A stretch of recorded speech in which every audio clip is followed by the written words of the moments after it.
નમસ્કાર વિદ્યાર્થી મિત્રો, આધારશિલા ઓનલાઈન એજ્યુકેશનમાં હું મોના પટેલ આપનું હાર્દિક સ્વાગત કરું છું. ધોરણ 4 માં આપણે આગળના લેક્ચરમાં 5 દાખલા જોયા હતા. આજે આપણે છઠ્ઠા દાખલાથી સ્ટાર્ટ કરીએ છીએ. છઠ્ઠો દાખલો છે ચડતા ક્રમમાં ગોઠવો.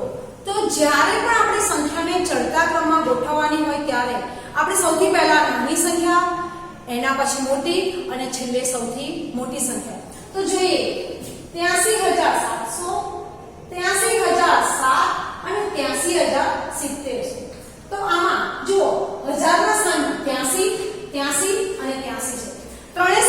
ત્રણેય હજારના સ્થાનમાં ત્રણેય સંખ્યા સરખી છે. તો હવે 100 નું સ્થાન જોઈએ. 100 માં 700, અહીંયા 100 માં 0 છે, અહીંયા 100 માં પણ 0 છે. તો દશકનું સ્થાન 0, 0 અને અહીંયા 7. તો સૌથી નાની કઈ થઈ? 83007. અહીંયા છેલ્લા ત્રણ આંકડા જોશો તો પણ ખ્યાલ આવશે 700, 7 અને 70. તો સૌથી નાની 83007, 83070 અને 83700. એ જ રીતના બીજી રકમ 69050, 65090 અને 69509. તો સૌથી નાની સંખ્યા હજારના સ્થાનમાં 69, 65, 69. તો નાનું સ્થાન તો 65 વાળું છે જ, તો એને લખી નાખીએ 65090. હવે આ બંને સ્થાનમાં બંને 69 સરખા છે. તો અહીંયા 50 અને અહીંયા 509. તો નાની સંખ્યા કઈ થઈ? 69050 અને એનાથી મોટી 69509.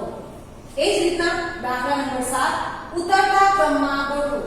ઉતરતા ક્રમમાં જ્યારે પણ સંખ્યા ગોઠવવાની હોય ત્યારે સૌથી ઉપરથી એટલે કે મોટી સંખ્યા, એનાથી નાની અને છેલ્લે એનાથી નાની. તો અહીંયા સંખ્યા છે 50102, 50201, 50012. તો તમે તરત કહેશો કે નાની અહીંયા હજારના સ્થાનમાં ત્રણેયમાં 50 છે. તો પાછળના સ્થાન જોઈએ 102, 201, 12. તો કઈ મોટી થશે? 50201, 50102 અને છેલ્લે આવશે 50012. બીજી રકમ 76798, 76879, 76987. હવે આમાં જુઓ 76, 76 અને 76 ત્રણેય સ્થાન હજારમાં સરખા છે.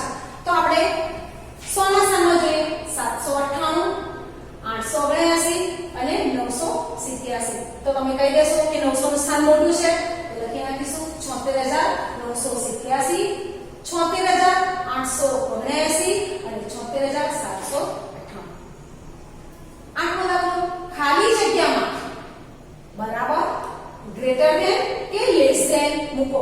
હવે તમે અહીંયા ઓળખતા નથી લેસ ધેન કે ગ્રેટર ધેન, પરંતુ જો અહીંયા આપણે ગ કરીએ છીએ. ગ જેવી દિશાની આ થશે. તો આને શું કહીશું? Greater than. અને લ જેવી લ આમ થશે તો લ ની નિશાની આમ એટલે લેસ ધેન. હવે ગ્રેટર ધેન માં જે આ પહોળો ભાગ છે એટલે કે પહોળી જગ્યા છે ત્યાં હંમેશા કેવી સંખ્યા આવે? મોટી સંખ્યા. અને જે આ નાનો પોઈન્ટ વાળો ભાગ છે ત્યાં કેવી સંખ્યા આવે? નાની સંખ્યા. બંનેમાં એ જ રીતના થશે. બંનેમાં એ જ રીતના અહીંયા મોટી સંખ્યા, પોઈન્ટ એ નાની સંખ્યા. બરાબર? તો અહીંયા જોઈએ 36595, અહીંયા પણ 36595. બંને રકમ કેવી છે? સરખી. સરખી રકમ હોય તો ત્યાં શું મૂકીશું આપણે? ઇક્વલ એટલે કે બરાબર. 45105, 41505. હવે અહીંયા કઈ સંખ્યા છે? 45 મોટા છે ને, 41 કરતા 45000 મોટા છે. તો મોટી સંખ્યામાં આપણે ગ્રેટર ધેન. ખ્યાલ આવ્યો? ગ્રેટર ધેન એટલે કે જો આ પહોળો ભાગ છે ત્યાં આગળ મોટી સંખ્યા આવી અને આ જે પોઈન્ટ વાળો ભાગ છે ત્યાં નાની સંખ્યા. એ જ રીતના 57305, 59730. તો અહીંયા જુઓ 57000, અહીંયા 59. તો અહીંયા 59,000 વાળી સંખ્યા મોટી છે. તો મોટા ભાગ બાજુ, મોટી સંખ્યા બાજુ પહોળો ભાગ આવશે. હા, તો આ રીતના બનશે. સમજાયું? એટલે કે આ જો આ કોનો ભાગ છે ત્યાં મોટી સંખ્યા આવી અને પોઈન્ટ વાળો ભાગ છે ત્યાં નાની સંખ્યા 57,305. ખ્યાલ આવે વિદ્યાર્થી મિત્રો? આગળ જોઈએ, નીચેના સરવાળા કરો. રકમ આપેલી છે 25,365, 17,476. હવે જો અહીંયા 5 છે, અહીંયા 6 છે, તો આ 6 માંથી હું એક બાદ કરી નાખું તો કેટલા થાય? 5 થાય. તો 5 ને 5 કેટલા થયા? 10. અને અહીંયા મેં જે એક બાદ કરે તે ઉમેર દો. હા. અથવા તો માઇન્ડમાં સેટ કરો કે તમારી જો મોટી સંખ્યા 6 છે. હા. 6 ની અંદર 5 ઉમેરો. 7, 8, 9, 10, 11. 11 નો એકડો વધી પડી 1. 6 ને 7, 7 ને 7 14 નો ચોગડો વધી પડી 1. 3 ને 4, 4 ને 4 8. હવે 5 વત્તા 7, 7 માઇન્ડમાં સેટ કરી દો. હા. 7, 8, 9, 10, 11, 12. એટલે કે આપણે 5 અંક ગણ્યા. 12 નો બગડો વધી પડી 1. 2 ને 3, 3 ને 4. એ જ રીતના બીજો દાખલો 8 વત્તા 5. 8 માઇન્ડમાં સેટ કરી દો. 8 ની અંદર 5 ઉમેરો. 9, 10, 11, 12, 13. 13 નો તગડો વધી પડી 1. 3 ને 4. 6 ની અંદર 4 ઉમેરો તો 6. પછી 7, 8, 9 અને 10. 10 ની 0 વધી પડી 1. 9 ને 10 ની 0 વધી પડી 1. કોઈ પણ સંખ્યામાં 1 ઉમેરીએ એટલે એના પછીની તરત ક્રમિક સંખ્યા મળે. ધારો કે 9 માં મેં 1 ઉમેર્યા તો 9 પછી 10 ની 0 વધી પડી 1. 3 ને 4, 4 ને 5. દાખલા નંબર 10, નીચેની બાદબાકી કરો. હવે વિદ્યાર્થી મિત્રો ધ્યાન આપજો, બાદબાકીમાં હું જે શબ્દ બોલું એ ખાસ જોજો. ચલો પહેલા 0 માંથી 5 જાય. તમે કહેશો ના જાય. કેમ ના જાય? તો 5 કરતા 0 નાની સંખ્યા છે. તો નાની સંખ્યામાંથી મોટી સંખ્યા બાદ થાય નહીં. તો આપણે શું કરીશું? બાજુની સંખ્યા પરથી આપણે પહેલા દસકો માંગીશું. એ સંખ્યા આપણે તો જ લેવાય ને. તો આપણે પહેલા બાજુની સંખ્યાને પૂછીશું કે તું દસકો આપીશ? હા. એ કહેશે હું આપું તો ખરી પણ મારી જોડે તો 0 છે. તો ક્યાં જઈશું? એની બાજુ પર. એની બાજુ પર જઈશું. એ પણ 0 છે તો ક્યાં જવું પડશે? એની બાજુ પર. હવે જ્યારે પણ આપણે દસકો શબ્દ બોલીએ છીએ અહીંયા કે 0 માંથી 5 જાય ના જાય તો બાજુની સંખ્યા પરથી દસકો. દસકો શબ્દ જ્યાં બોલાય ત્યાં એની ઉપરની સંખ્યા લખાય. બરાબર? તો અહીંયા આ પણ નથી આપતી, આ પણ નથી આપતી, તો બાજુની સંખ્યા પર તો 6 ની ઉપર દસકો શબ્દ બોલાય છે કે જુઓ 0 માંથી 5 જાય ના જાય તો બાજુની સંખ્યા પર દસકો, પણ બાજુમાં 0 છે તો એની બાજુ પર, એ પણ 0 છે તો એની બાજુ પર. તો 6 ની ઉપર, 6 ની ઉપર કેટલા છે? 5. બરાબર? 9 ની ઉપર એ 9 એટલે સોરી 10 ની ઉપર 9, અહીંયા પણ 10 ની ઉપર 9 અને અહીંયા 10. બરાબર? 10 માંથી 5 જાય તો 5. આગળ તમે દસકાનું શીખી ગયા છો. બરાબર? 9 માંથી 2 જાય તો 7. 9 માંથી 7 જાય તો આ 7 છે. 7 ની અંદર 8, 9 કેટલા થયા? 2. તો મેં લખ્યા અહીંયા 2. 5 માંથી 5 જાય તો 0. 3 માંથી 1 કાઢો તો 2 અને 3 એટલે કે 2. એ જ રીતના આગળ દાખલો જોઈએ.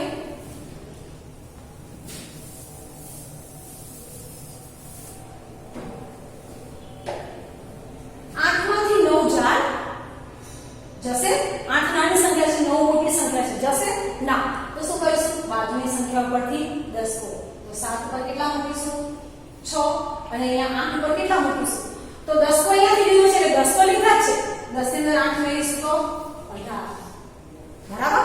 હવે 18 માંથી આપણે 9 કાઢવાના છે. તો તમે ઘડીઓ પણ બોલી શકો કે 9 18 9 દુ 18 અથવા તો એમ ના આવે તો 9 પછીથી ગણો.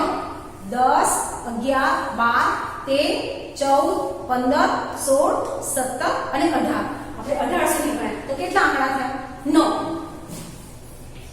ચલો 6 માંથી 2 કટ કરીશું તો 2 પછીની સંખ્યા, 2 પછીની સંખ્યા ક્યાં સુધી ગણવાની? 6 સુધી.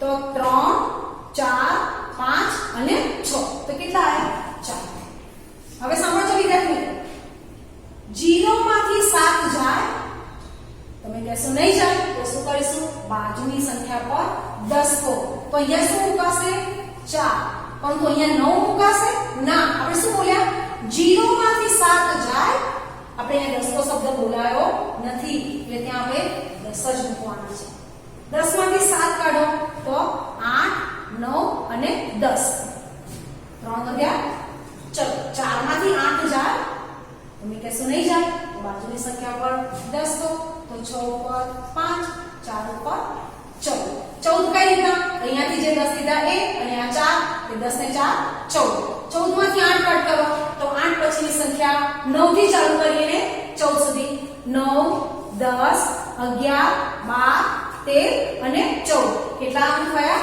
6 5 માંથી 1 જાય તો 4 હવે આ દાખલો તમારો સાચો છે કે નહીં એ તપાસવા શું કરીશું તો આ બંનેનો સરવાળો કરો તો ઉપર જેટલી સંખ્યા મળે જોઈએ 9 9 18 નો 8 લો વધી પડી 1 4 ને 5 6 7 7 ને 3 10 ને 0 વધી પડી 1 8 ને 6 14 14 ને 15 નો 5 લો વધી પડી 1 1 ને 2 4 ને 2 6 બરાબર આ બંનેનો સરવાળો કરો એટલે ઉપર જેટલો જવાબ મળે હવે આગળ જોઈએ ગુણાકાર કરો વિદ્યાર્થી મિત્રો ગુણાકાર આને શું કહીશું આપણે ગુણ્ય અને ગુણ અને જે જવાબ આવશે એને ગુણનફળ કહેવાય હવે જુઓ તમે ધોરણ 3 માં આ રીતના દાખલા શીખી ગયા છે હવે ધોરણ 4 માં મેં અત્યારે સ્ટાર્ટિંગમાં ખાલી આવો સહેલો દાખલો એટલે કે એક રકમ ગુણકના સ્થાનમાં એક જ રકમ હોય એવો દાખલો લીધો છે પરંતુ જ્યારે આપણું આગળનું ચેપ્ટર આવશે એમાં આપણે આ રીતના ગુણકના સ્થાનમાં બે અંકવાળા દાખલા આપણે વધારે શીખીશું જોઈએ અહીંયા 5 × 15 નો 5 હવે જુઓ અહીંયા 5 નો ઘડિયો બોલો 3 સુધી અથવા તો 3 નો ઘડિયો 5 સુધી બોલો તો બંનેનો જવાબ સરખો જ આવે તો 5 × 15 નો 5 નો વધી પડી 1 એકમની વધી એકમના સ્થાનની વધી ક્યાં જાય દશક પર અને દશકની વધી 100 5 દુ 10 ની 0 વધી પડી 1 1 નો 5 દુ 10 10 ને 11 નો 1 નો વધી પડી 1 5 એકા 5 5 ને 6 બરાબર ફરીથી 5 × 15 નો 5 નો વધી પડી 1 5 દુ 10 11 નો 1 નો વધી પડી 1 5 એકા 5 અને 1 આ 6 અને શું કહીશું આપણે ગુણનફળ એ જ રીતના બીજો દાખલો જોઈએ અહીંયા જો ગુણ્યના સ્થાનમાં એકમ દશક એ જ રીતના ગુણકના સ્થાનમાં એકમ દશક છે તો જ્યારે ગુણકના સ્થાનમાં એકમ અને દશક હોય તો આપણે સૌથી પહેલા દશકનું સ્થાન ગુણીશું હવે હું જ્યારે આપણે ગુણાકાર ભાગાકારનું ચેપ્ટર આવશે એમાં હું એકમના સ્થાનથી ગુણાકાર અને દશકના સ્થાનથી ગુણાકાર કઈ રીતના થાય એ વધારે ત્યારે શીખીશું અહીંયા આપણે દશકનું સ્થાન લઈશું એકમ દશક દશકની 0 અહીંયા કેમ દશકની 0 મૂકી આપણે દશકનું સ્થાન ગુણીએ છીએ દશક એટલે 10 10 માં એક 0 હોય એટલે આપણે અહીંયા એક 0 મૂક્યા હવે 5 એકા 5 1 એકા 1 હવે એકમનું સ્થાન આવીએ એટલે નીચે જઈશું આ સ્થાન જે ગુણ્યું એના પછી 5 દુ 10 ની 0 વધી પડી 1 2 એકા 2 અને 3 હવે આ બંનેનો સરવાળો 0 માં 0 ઉમેરો તો 0 5 ને 3 8 અને 1 હવે એ જ રીતના ભાગાકાર કરો તો ભાગાકારમાં આ જે 125 ભાગ્યા 5 આ ભાગાકારની નિશાની છે હવે આ ભાગાકાર એક્ચ્યુઅલમાં તમે ત્રીજા ધોરણમાં શીખી ગયા છો પરંતુ આ પુનરાવર્તન તરીકે ફરી એક વખત મેં લીધા છે તો આને આપણે શું કહીશું ભાજ્ય જે સંખ્યાને ભાગવાની છે એને ભાજ્ય જે સંખ્યા વડે ભાગવાની છે એને ભાજક કહેવાય બરાબર ભાજકના સ્થાનમાં 5 છે હવે ભાજ્યમાં અહીંયા ભાજકમાં એક જ આંકડો છે તો અહીંયા આપણે એક આંકડે ભાગ ચલાવીશું પહેલા હા પરંતુ 5 કરતા એક નાના છે તો બે અંક સાથે લેશું